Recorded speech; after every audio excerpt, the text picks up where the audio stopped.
Speaking of funding, so we have a funding crisis going on in the WNBA. You want to talk about it? Sure. The WNBA season might be canceled. Players want 27.5% of league revenue, but the league calls it unrealistic and could cost teams hundreds of millions in losses. Yes. So we talked about this offline, so I wanted to kind of break it down for the people who, on the merit, everybody would say, of course they should get a At percentage least. of the revenue. Why wouldn't they want to give like the WNBA and the NBA are? It's like people compare those two as if they're apples to apples, and they're not. So number one, the WNBA is funded and not funded, but what is that called? Like subsidized? Subsidized. They're subsidized by the NBA, Uh-huh. right? Okay, so that's number one. So there wouldn't be a league without the subsidizing of the NBA because they don't make enough revenue and they have too many losses to actually stay in business. So that's number one. Okay. Number two, the NBA does have a collective bargaining agreement where 50% of the league revenue goes to the players, which is why you see these contracts, people getting 60 million a year, 100 million, 400 million. But that's because the NBA is profitable. So let's look up exactly how much the NBA made last year, just so we could, add a little more context to this. So you're saying it's not apples to apples because the NBA makes substantially more money than the WNBA. Yes. Okay. So the NBA generated approximately 12.5 billion in total revenue in 2024-2025. Okay. Okay. So the NBA, the NBA players get half of that revenue going towards players. So if you look at the contracts, look at the salary cap, about 5 or 6 billion. That's why these teams are able to make so much money. Gotcha. Okay, the NBA generated that, but then teams generate their own revenue, right? So you see what I'm saying? Teams generate their own revenue. They generate like merch, licensing deals, selling popcorn, $18 popcorn, all of this, parking, all of these. So the owners, these people, they're making money as well. So the owners are making money. The league is making money. Everybody is happy. People are making money. So the league don't have as much leverage over their players like the WNBA has leverage over their players. If the WNBA is canceled for 1 year, those players are going to suffer. Right. They don't have generational wealth. The only people who have they have jobs. They have jobs. The only people who have generational wealth are the Asia Wilsons, the Angel Reeses, the Caitlin Clarks, the star players. Okay. So what the WNBA is trying to go for, and we can kind of break this down, they want 27.5% of the revenue, right? Gross revenue. Gross revenue. So what they're saying is that if the league make $1 billion, we want $275 million to go towards the salary cap of paying the players, which is how you get these huge contracts. What the WNBA is saying, they're saying, no, we want. Did you get any? Oh my gosh. They are saying we want a set fee to pay you guys. So, for example, Angel Reese is on a rookie deal.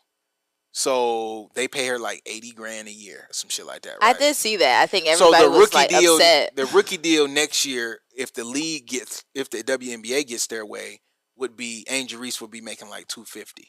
That's good money, right? Yeah. Okay. That's when you think about you're playing basketball. Yeah, that's good money. Asia Wilson makes, look up Asia Wilson's salary. I believe she makes around $250, but just fact check that for me. She would make, because she's the best player in the NBA. Yeah. Her salary would cap out at $1 million. So she would make $1 million, which would bring the WNBA players around $400,000 to $500,000, the average. Okay. That is a lot of fucking money.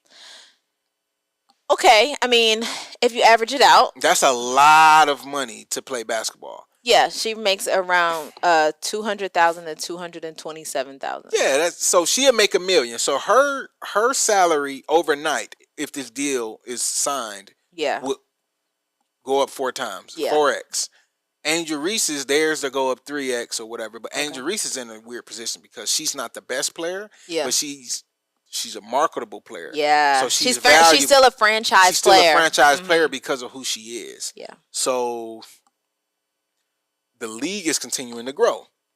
If we give you a percentage of revenue in 2-3 years when we renegotiate this deal, or we get a new Pepsi deal, or we get a new deal, I got to give you a percentage of that. If I set you on a flat fee, the fee is the fee. As the league continues to grow, Angel Reese, Asia Wilson, y'all max out at $1 million. Right. So I can see where they're going back and forth, but the problem is the WNBA loses hundreds of millions of dollars a year. I was gonna say the one thing that the league representative said that yes, we are growing. The revenue is increasing.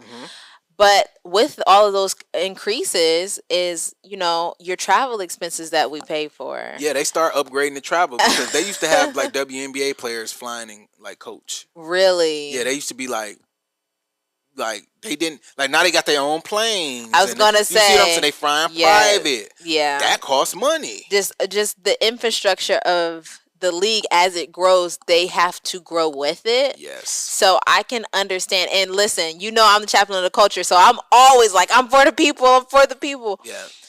When you break it down, it is hard to determine when you're in a growth state. Yeah.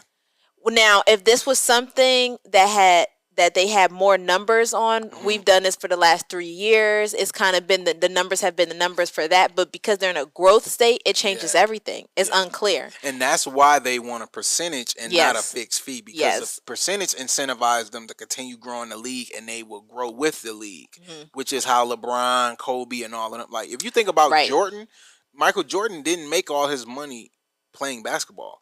He made all his money like after basketball, endorsements, his shoes, stuff like that. Like Michael Jordan, he didn't have these LeBron contracts where LeBron is getting $50 million a year.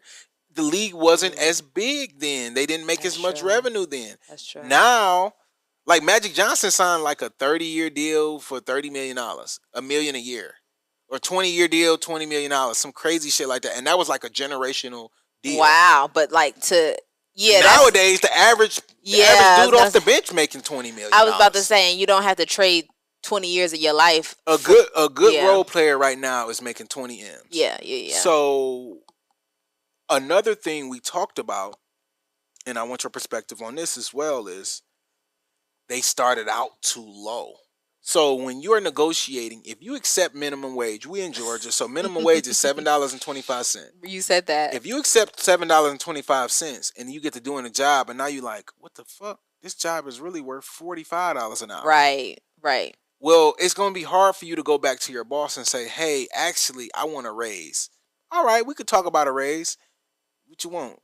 10% industry average? Right. No. I want 400% of what I was making. Like, no, ain't nobody about to do that, because you accepted this so low. Yeah. So the WNBA accepted these unlivable wages for so long. Yeah. And now it's like, oh, now y'all want 27% of revenue, which would make y'all some of the highest paid.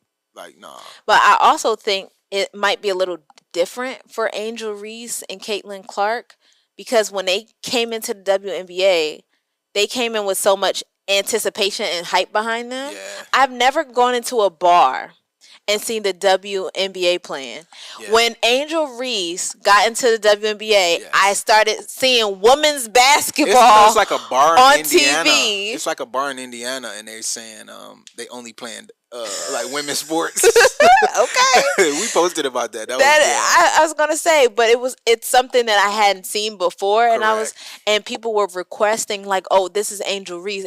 Like, I seen women schooling their men. Have you been to a WNBA game before? Have you ever been? Yes, I went to. Oh no, I haven't. The girls ended up going to the WNBA. I went to a Rutgers championship. Oh, okay. Yes, a Rutgers championship game, a women's game. And some of those women ended up going to the WNBA, but it wasn't a WNBA game. Okay, so I don't want to put you on Front Street, but this is the problem. This is the problem. I'm a part of the problem. But yes, you're a part of the problem, because when women advocate for getting treated fairly and compensated, they don't do it with action. So a lot of women, obviously, I want them to make their money. Right. I want them to get paid. But when you go to the games, no women are really there. It's really a lot of There's a lot of dudes. It's a lot of dudes at these games. Yeah. When you go to these games, it's a lot of black men in there because black men love basketball. So they going, So really, the only way to get paid is to make the uniforms real skimpy, add some water, some mud. And no, the real way to get paid is to actually go support. Go to support these athletes and go to the games, and then you would. To be fair, I went to like 2 NBA games in my life. So like I watch it on TV and that's good enough for me. And if I could support you streaming, maybe they should stream it. I'll do that. Like, well, I even tried to buy the WNBA pass and it didn't make sense. Like it was like $30, so I bought the pass, right? And then like it was like Angel Reese versus Caitlin Clark, and they sold the game to somebody else. So I had to go subscribe and get something. I'm like, well, what's the point of buying the pass if you want to sell it to the next person? The big games, the good games that you want to watch are not on the pass. So it's kind of no reason to actually buy the pass, because the minute the team get good, they sell it off to somebody else and you don't get to watch it.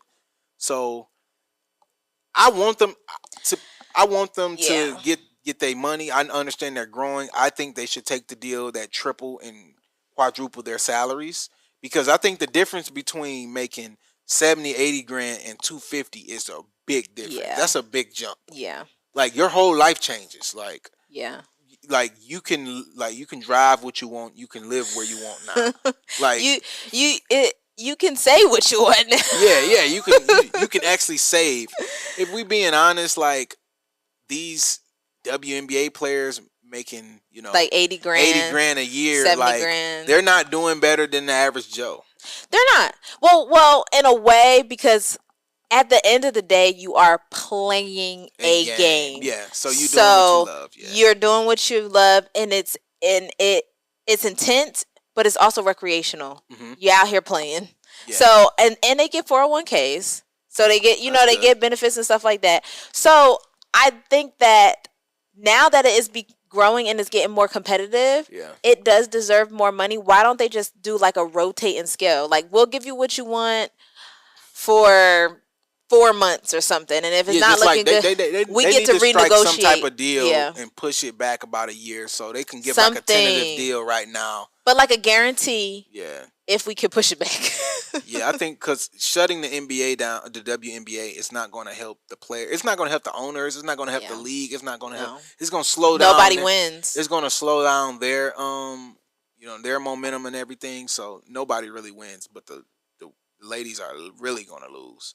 Another thing, right before we go on, another thing is they don't have as much leverage because, I mean, if the whole league sits out, they can literally go get it's a whole bunch of women players that are good, because every college has a women's basketball team, but every city doesn't have a WNBA team. So it's more than enough women sitting on the sideline that will come take their jobs.